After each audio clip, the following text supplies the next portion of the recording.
ॐ भूर्भुवः स्वः तत्सवितुर्वरेण्यं भर्गो देवस्य धीमहि धियो यो नः प्रचोदयात्। भाइयों और बहनों, मैं डॉक्टर चंद्रभान सिंह, अयोध्या वासी। भाइयों, हमने पीछे कई वीडियोज अपलोड किए हैं, आप लोग शायद देख रहे हैं और हमें काफ़ी प्रशंसा के कमेंट भी आ रहे हैं, तो मुझे बड़ा अच्छा लग रहा है।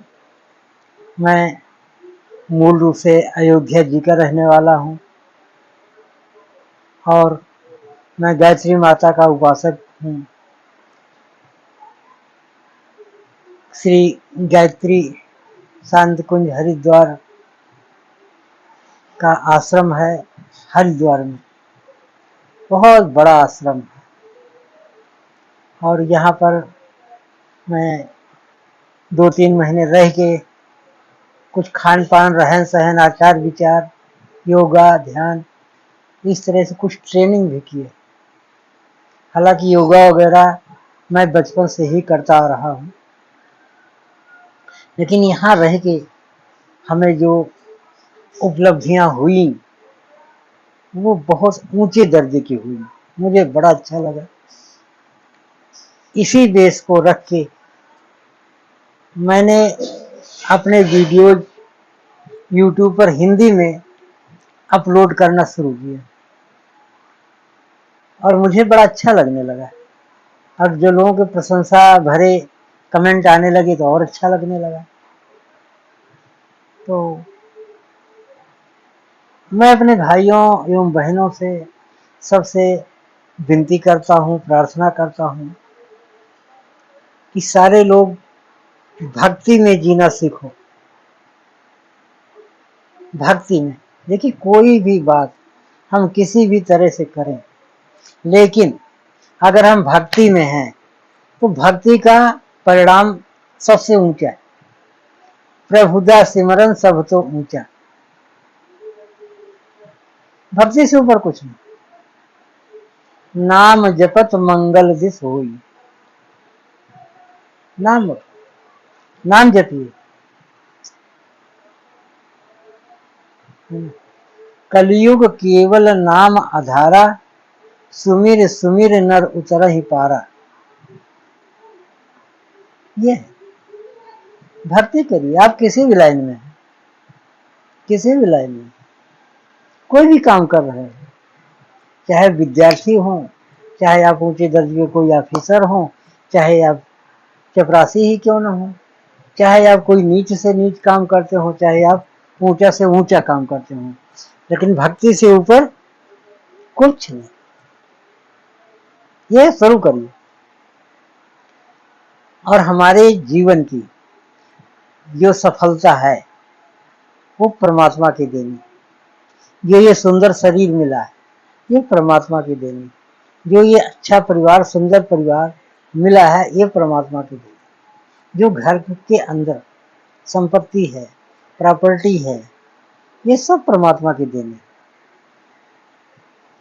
इसीलिए कहते हैं, नाथ सकल संपदा तुम्हारी, हाँ सेवक समेत सुत नारी। सब कुछ उस परमात्मा ने दिया, तो हमें उसकी पूजा, उसकी प्रार्थना, उसकी आराधना जरूर करते रहना चाहिए।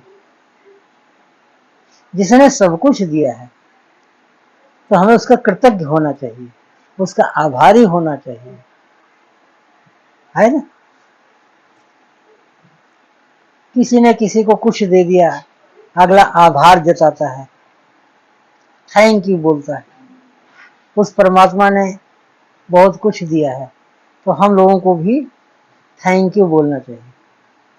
रोज सुबह उठते ही परमात्मा को थैंक यू। जैसे कोई छोटा सा भी काम हमारा करता है, हम लोग बोलते हैं भैया थैंक यू। ऐसे परमात्मा ने बहुत बड़े हम लोगों ने काम किए हैं, हम लोगों को उपलब्धियां दी हैं, परिवार दिया है, धन दौलत दिया है, शरीर दिया है, सुंदर शरीर दिया है, बलवान शरीर दिया है। इसलिए उस परमात्मा को दिन रात थैंक यू करते रहो। ठीक है ना। दूसरी बात, अगर आपकी कोई उम्र हो गई है तो उस उम्र से घबराने की कोई जरूरत नहीं, क्योंकि हर उम्र में परमात्मा हमारे साथ है, हर दुख में सुख में परमात्मा हमारे साथ है। तो उम्र का हवाला देके अपने अंदर सुस्ती मत पैदा करो। भले आप 40 साल के हैं, भले आप 50 साल के हैं, भले आप 60 साल के हैं, कोई भी एज है, 70 80 90 100 जो भी है, उसी में परमात्मा के ध्यान में रहिए और हमेशा अपने कार्य को आगे बढ़ाने की कोशिश करिए, सही दिशा में चलने की कोशिश करिए। लोग कहते हैं कि तो मैं 50 साल का हो गया तो मैं अब कोई कार्य नहीं कर सकता। बिल्कुल गलत। कार्य क्यों नहीं कर सकते?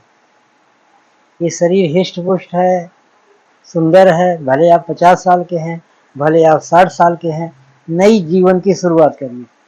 रिटायर कहते हैं, जब आदमी 60 साल का होता है तो रिटायर हो जाता है। जैसे गाड़ी में दोबारा नया पहिया लगा दिया जाता है, उसको कहते हैं रिटायर।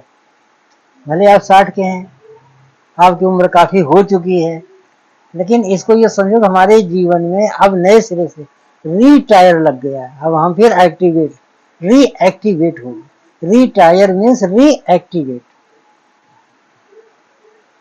हमेशा एक्टिव रहो, उम्र से कोई फर्क नहीं पड़ता, कोई फर्क नहीं।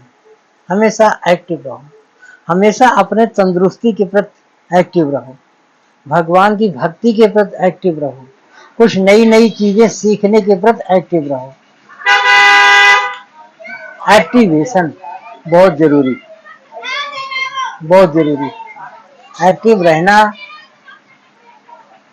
हम लोगों का बहुत बड़ा गुण है। जो व्यक्ति जो सफल हुए हैं, आगे बढ़े हैं, वो सारे लोग हमेशा कहीं ना कहीं एक्टिव रहे। अपने दिल को, दिमाग को नई नई ऊर्जा देते रहो, नई नई ऊर्जा। हमेशा एनर्जेटिक रहो, नई नई चीज सीखते रहो। भले आप 70 के हैं तो क्या फर्क पड़ता है, सीखो, नई चीज सीखो, जिसमें आपका इंटरेस्ट हो वो काम सीखो, वो काम सीखो। खुश रहने की कोशिश करो, आगे बढ़ने की कोशिश करो। अपने खान पान पर ध्यान दीजिए, पौष्टिक भोजन, बैलेंस डाइट लेना, ये हमारा फर्ज है। ठीक है।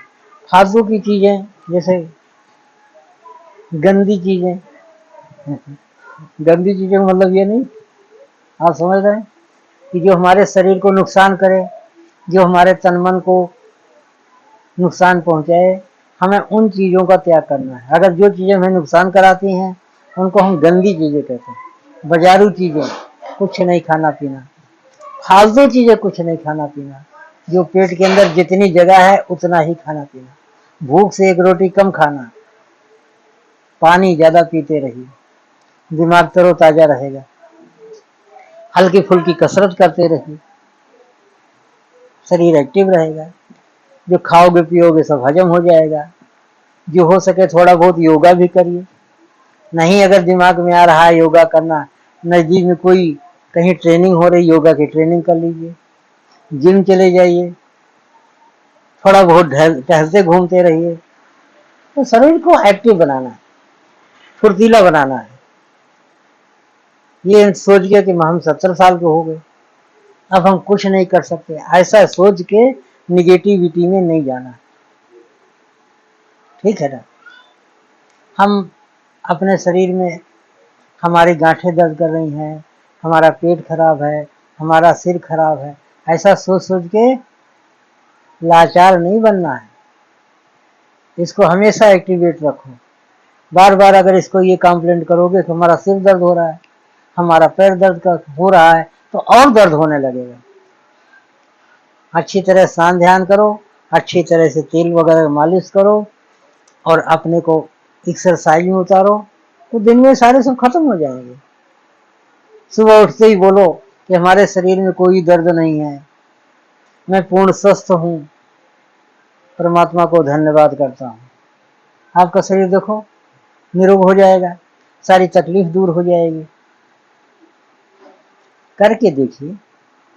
लाचार बन के, निराश बन के बेड पर पड़े हैं, जितना शरीर में ताकत है उतना भी उठने का मन नहीं करता, आलसी बने पड़े रहते। नहीं, आलस का त्याग करना पड़ेगा।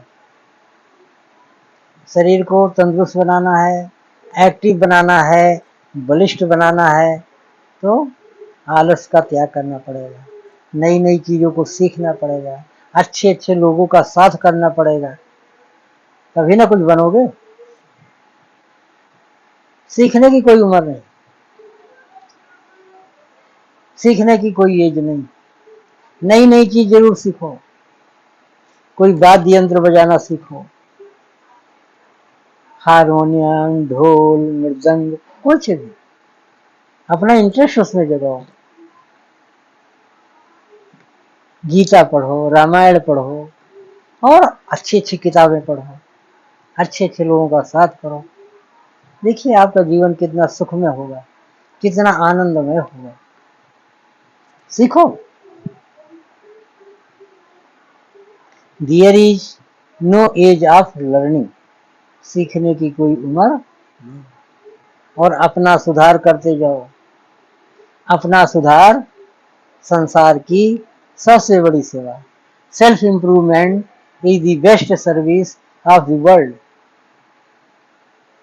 आलस का त्याग करो, भगवान की भक्ति करो, अच्छे कार्यों में मन लगाओ, सबका सहयोग करो, सबके साथ रहो, मीठी बोली बोलो। ये अपने अंदर एक स्पेशल गुण लाना पड़ेगा, तभी तो आपका बुढ़ापा सफल होगा। ठीक है ना। मैंने जो अपने जीवन में किया उसी को मैं आपके समक्ष प्रस्तुत कर रहा हूँ। आप इसको देखिए, सुनिए और अपने जीवन में उतारिए। अगर एक एक शब्द को ध्यान से सुनोगे और अपने जीवन में उतारने की कोशिश करोगे तो आपका भी जीवन धन्य हो जाएगा। सुबह 5 बजे उठने की आदत डाल दो, ये बहुत बड़ी वार्निंग है। 5 बजे, और 5 बजे उठते ही टहलना घूमना शुरू करो। 2 गिलास ठंडा पानी, हल्का ताजा, बहुत ठंडा नहीं, फ्रिज का पानी नहीं पीना। खूब टहलो घूमो, 2 गिलास ताजा पानी पी लिया, 2 किलोमीटर टहल लिया और हल्की फुल्की और कोई कसरत कर ली, फिर नाश्ता। उसके बाद देखिए आपका शरीर कितना फुर्तीला बनता है। ट्राई करके देखो, ट्राई करके देखो। ऐसे नहीं, हवा में नहीं बोल रहे हैं, मैंने किया है, उसके बेस पर, अपने अनुभव के आधार पर मैं ये वीडियो बना रहा हूँ। और आप भी कीजिए, आपको अनुभव हो जाएगा।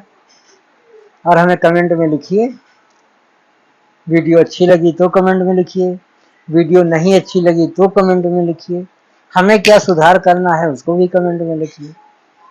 मैं आपके कमेंट का इंतजार करूंगा। वीडियो को लाइक करिए, शेयर करिए, सब्सक्राइब करिए। आपके लिए मैं आए दिन नए नए अच्छे अच्छे वीडियोज बनाऊंगा, आपकी सेवा में प्रस्तुत करूंगा। आप लोगों ने लास्ट तक वीडियो देखा, इसके लिए मैं हृदय से सभी भाइयों को प्रणाम करता हूँ, धन्यवाद करता हूँ। जय जय श्री सीताराम।